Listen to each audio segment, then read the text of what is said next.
I think in my last video, wherein I talked about thought transpiration, I could not explain it very properly, so I just thought to explain it in a better way. So, if you know about thought transpiration, so you know about this concept in physics, which is about, uh, energy is never created, not destroyed. It's only transferred from one part of, if you are sitting, you can only transfer your potential energy to a kinetic energy. That is when you get up and do some activity. So you really cannot throw out energy. You really cannot say that I can. So what I mean by energy means any action has an effect, any thought has a vibration. So it isn't like you are thinking something and it doesn't reach the other person, because even thoughts have their vibrations. So whatever you think, that will affect. So if you go in a microbiology level, you'll be able to understand. So whatever things you think in your life, that is going to affect your molecules and cells of your body. That is why persistent negative thinking can create diseases, can create high pressure problems, and anything. So that is the funda between what I say is thought transpiration. So, and this is not something which I made up, or it's just a woo-woo concept. No, it's everything backed in science, because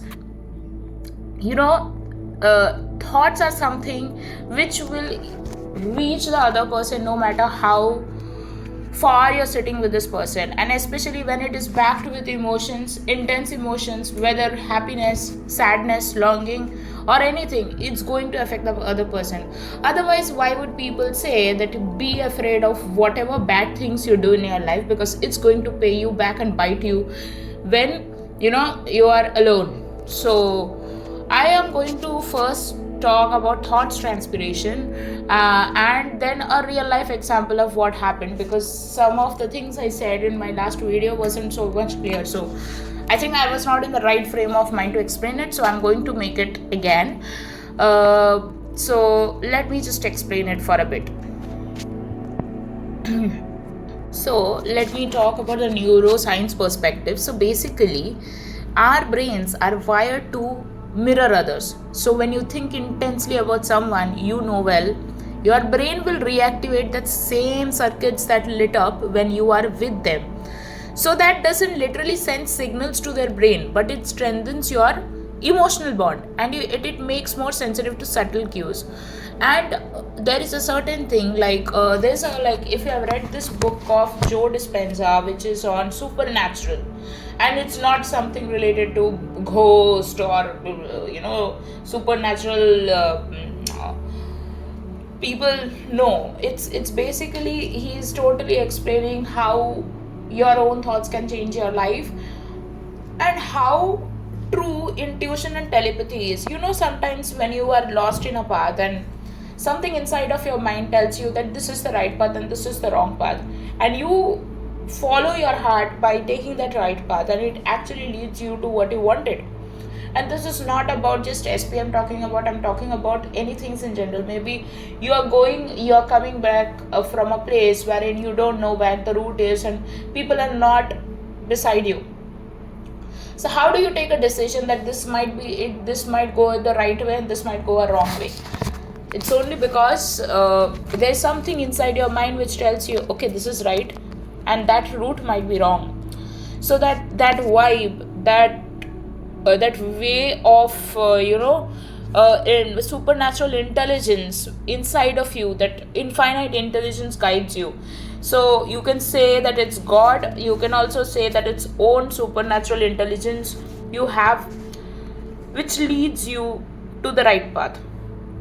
But there's something known as telepathy, you know it very well, which is like you can communicate to people even when they're far away, and your thoughts and emotions reach you. So I remember there was a time when my SP's ex-roommate, was seeing me, and day before I was thinking about him intensely, that I'm so thankful that he takes care of my SP when I'm not there, because I had given him that responsibility to take care of my SP. So that's something which is so like I didn't even message him, I didn't even call him, but he kind of understood I was trying to thank him, and he looked me in a way as if like he was trying to say, you're welcome, it's I can always take care of him, like thank you for making me feel that capable enough that I can take care of a friend. So that was the look he gave me. So all these are connected, so that's why they say that even if you don't say a word, if your emotions are very messy, or you have bad emotions about someone, it will reach them, even if you are not you're not messaging them, or you're not calling them or anything, so like that. And there's a part of your brain also which can sense those things, and there is a part of the brain, that brain I'm that okay, I'll just name it later on. So it is in the back of your brain, brain of back of your head, wherein you have that part of the brain wherein it can understand things even beyond it comes in the 3D reality. So that is, some people call it gut feeling, and some people call, I don't know, like what, there are many things people call it as, but there's a part of the brain which actually can sense things before it happens. So that is what is telepathy. And telepathy is even backed by the emotional bond you have with someone. So yeah. Okay, so I got this word. It is known as amygdala, which is a emotional radar. So it can detect subtle environment cues and trigger a fear or alert response milliseconds before your conscious brain registers them. So that's how we can sense things. And also there is an insula which is linked to introspection, often tied to gut feelings. So the insula process signals from your heart rate, breathing, and body tension to warn you about something before your rational mind understands. But it's basically, I was talking about amygdala, which can take subtle cues. So isn't it like we are so supernaturally intelligent about all these things that even before something happens, we can sense it. Okay, so then biologically, your heartbeat and the brainwave synchronization will show when people interact deeply. So your psychological rhythms also align that way. So that's why you feel safe when you're with your SP. You feel safe when you're with when your mother or your father, if you have a good relation with your father. I mean, if you are not raised up by a single mother. So that's how it is, like so everything is connected, you see. And in by quantum entanglement analogy also, which is backed by physics and metaphysics. So some researchers and philosophers have said that human consciousness have a similar non-local property, as in like just how this universe is made, like branches after branches. Like basically many researchers have said that when we say that parallel realities are running, that's somehow related to the patterns you take in your own life as well. So when I talk about manifestation perspective, I talk it because if your thoughts are good, and if you are taking the right thoughts for getting the desired reality, you are already crossing a timeline. I do not mean it scientifically, but yes, there are many scientists who say that this is scientifically related to higher science dimensions. But I do not know about higher science dimensions, and scientists are doing their job of finding it out. But I, as a powerful manifester, as a powerful person who creates life their own thoughts, creates life by their own thoughts, I am saying that parallel realities are something which is known as, like for example, today I am a doctor. I have an option either to be a gynac or a heart surgeon. Now I am someone who doesn't like being too intense, so especially when it relates to someone's life or death. So I like bringing people into this world. So I want to be a gynec doctor, so gynecology, that's what I mean. So I want to bring children into this earth from their mother's womb. So I want to choose a stream which is gynac. Now if suppose something happens, there's only one position, there is only one seat in the college wherein I can take either, whether I can either be a gynac doctor or I can be a heart surgeon, and somebody is already telling me that, please take the seat of the heart surgeon, and I shall be a gynac. I shall always be grateful for you to, if you can do this for me, because I always wanted to be a gynac. And somehow if I am listening to this person to help this person, and I end up choosing a life wherein I'm a heart surgeon, when all I wanted ever was to be a gynac surgeon. So then I'll be choosing a different life for me, wherein I will have to pay all the cost I paid for not being a gynac. So basically there's an opportunity cost for everything. So if you choose science, you will have to give up commerce. If you choose commerce, you will have to give up science. So it's like that, okay? Similarly, if you are choosing to be a gynac, you give up the opportunity of being a heart surgeon, and if you are a heart surgeon, you give up the opportunity of being a gynac. So that's the opportunity cost you pay. That's what opportunity cost is, an economic concept, but I'm just trying to explain the things. So there are different possibilities, but if your thoughts are right and you say that no, I'm sorry, I will have to deny this person, that I cannot for you give away the seat of being a gynac surgeon, because just like you wanted to be a gynac surgeon, I also wanted to be a gynac surgeon, and I cannot give up my dream for yours, then you will choose a different lifestyle. So basically this is a situation which happened with my mother and her friend. So basically she wanted to do physics honors, but she did chemistry honors because somebody told her that I always wanted to do physics honors. Would you please help me with the seat so that I can take up that? So that's what she did, and she chose an entire different life for her because she gave up that physics honors seat and chose to be a chemistry student. Now I'm not saying that a chemistry honors student doesn't have possibilities. She just didn't want to be a pharmacist, or she didn't want to be some she didn't want to take up occupation which is related to chemistry. She does love chemistry, but okay, so that's about it. So I think I am successful in explaining that if you choose something, then your whole life changes. So which means everything which happens to us, it is in our control. I'm not talking about external circumstances or what factors affect your success or failure, but I'm saying your actions purely, which is your actions are nothing but your habits, your way of thinking.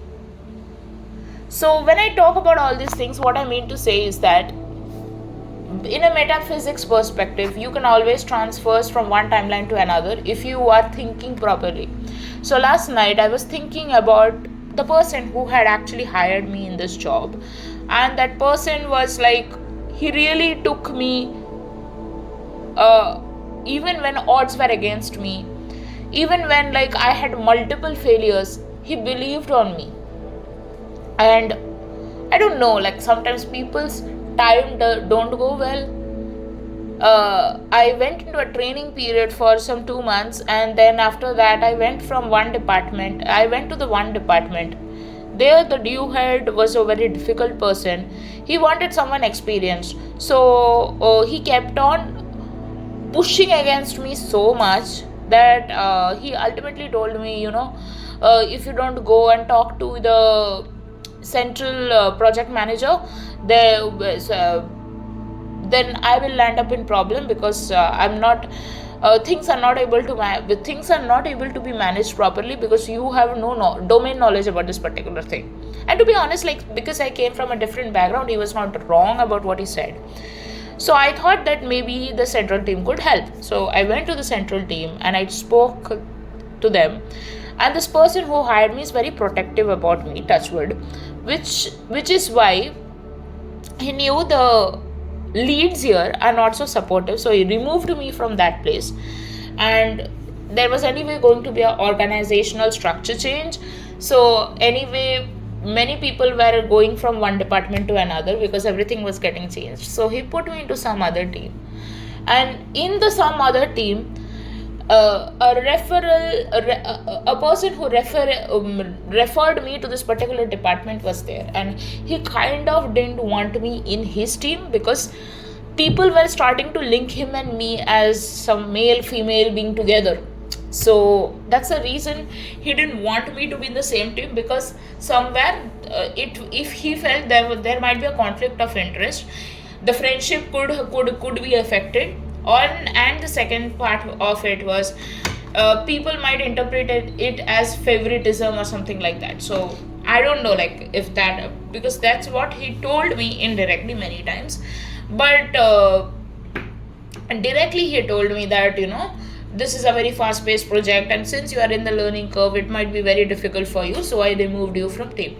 So the person who actually hired me in this particular department, before this I was in a different department, different SBU altogether, he really believed in me. That's why he gave me several chances. After that, he referred me, he groomed me for some time, like for almost like 10 days or something, and then he tried to refer me into some other SBU. There things could not go forward because the band, like, there's always an employee comes with some band. So the band required was a lower band with a lower package, and this was something completely different. So they said that, you are a higher salary resource and higher band resource, so we would not be able to go forward with you, otherwise we liked your candidature and etc. So all dialogues, all words. So I went forward and told the person who actually referred me here, saying that it did not go forward because of I am a higher expense to them. And after that, he just reads my messages, he doesn't reply. So last night I was crying to my to be husband or my boyfriend or my best friend, whatever you might say, basically my SP, saying that, sometimes a person can go through such bad, shitty times which are beyond our control, and even the people who are closest to you, like yesterday like my mom said something which was totally like, it made me feel she doesn't believe in me, and the only person who always believed in me doesn't believe in me. It made me feel this way. So I kind of cried a lot to my SP, and everything which was affecting me I told him in phone. And I was basically thinking mostly about the person who actually is the well-wisher, the person who hired me in this department, who is like a father figure to me. I don't know, like, maybe because he believes in me so much, I also believe in him as a parental figure, or as a father figure, or as a very good leader who can lead the team. So I told him everything, and I was actually thinking about him, that he's not even replying to my messages. Like, I was not doubting that he's not a well-wisher, but basically I felt very bad. So, and I was feeling helpless. So last night, somebody who replaced me in the second team started checking my account. So he has this habit of checking my account every now and then. He will not send me connection request, but he will check my account. The first time he checked my account, I sent him a connection request just to be friendly. He accepted it, and then he removed me from his connection, which felt like an insult to me. And thereafter I never sent him anything, obviously, because anyway I am older to him in age, and he's a young person. Maybe he might have some 2 years educational qualification in his after his BE or BTech, but it doesn't matter to me. He's younger to me, so he's younger to me. So basically he was having this comparison. He kind of has a cold kind of comparison that, am I able to do justice, or what was the previous person like, what does like. And he understood that this person who is this person who hired me, I am one of his favorites. He sees me as a child, to be honest. That's what he told me, and that's what his actions also speaks. So this replacement understood that I am sort of very close to the person who had hired me, in a way that, like, he grooms me, I try to help him in whatever he asks me to do, so all those kinds of things. So he understood, and he thought that somewhere he is very less than me, or maybe he has some superiority complex, which that's why he keeps on checking my account. So the first two times, so the first day he checked, I was like, okay, he might just be curious. And the second time he checked, some 2 days later, I thought that maybe he's just seeing what certifications I made or something like that. But then I was like, why is this person checking each and every time? And then after that, I think after 2 weeks, he again checked. After he joined, 2 weeks after that, he again checked. And then after that, for 1 month, he didn't check my account. And last night around 1:30 or 2 o'clock, he's checking my account, which was like, I felt ridiculous. Like, is he not sleeping? Why is he checking my LinkedIn account at 2 a.m.? Like, if my boyfriend checks, I can understand, okay, so he has a reason to check my account. But why is this person checking my account? So I kind of didn't question anything. I felt like he's just a stalker maybe. So I just left things like that. But today morning, the director, the person who hired me, he checks my account through some private mode, not the incognito thing. Incognito wouldn't show that who checked your account, but private mode, he basically used LinkedIn through private mode. He accepted my invitation and then he checked my account. And so basically the name would not come, but his designation would come. So I think he used semi-private mode, because there is one more which is known as private mode, which is complete anonymous. But here the designation was showing, but in a generalized way. It was not specific. And also the organization name was also showing. Basically, maybe he was trying to prove that I care for you, but I'm not able to do anything for you. But I know this much because I kind of connected the dots by thinking that something must have happened yesterday in the office, at least with the second last team I was with, because all of a sudden the replacement checks my account at 2 a.m. Then this director is checking my account. It somehow made me feel that it's not somehow, we live in a universe where there is synchronicity. There's nothing known as coincidence, because there are many people out there who say everything is a coincidence. Then even God is a coincidence, because God does miracles. God doesn't do coincidences. Coincidences is for those people who don't believe in God, or who know that God is real, but they don't want to believe because their pride doesn't suit so. So I am a believer. I believe in God, and I know that He does miracles through the people. So I know this much. So basically this person, so I kind of connected the dots by thinking that something must have happened. Then I got sure when I just logged in to Teams and I saw two other people who are the main people of the second last team I was with, wherein somebody replaced me. Some junior replaced me. So basically they had quoted a reason that we wanted someone more experienced, and they replaced me with a cheaper resource, which is who is lower in band and who is lower in CTC as well. So basically they were cost cutting or optimizing the system. So the person who had hired me, he had said that give me some time, give me some 7 days for so that I can place her into some alternate code. They were not even ready to do that. I mean, the second last team I was with, because they were in a hurry to save the cost or whatever it is. Like, save the cost without having empathy is something which leads to loss, if you know about this.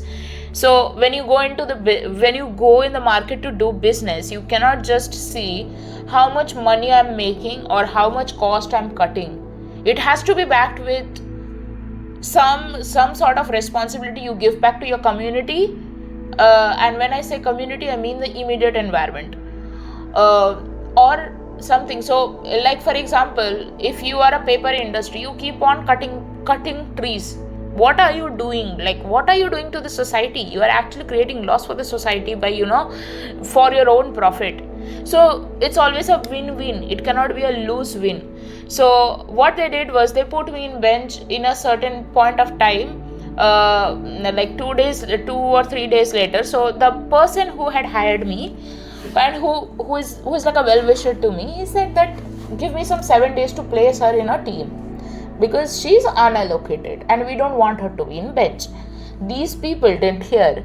When he went into holiday, because it was a festival time and people went out of office, and he was also one of those people who took 2 days holidays, the second team put me in bench, the second department team put me in bench. And I think that's why I understand why two people went out of office today.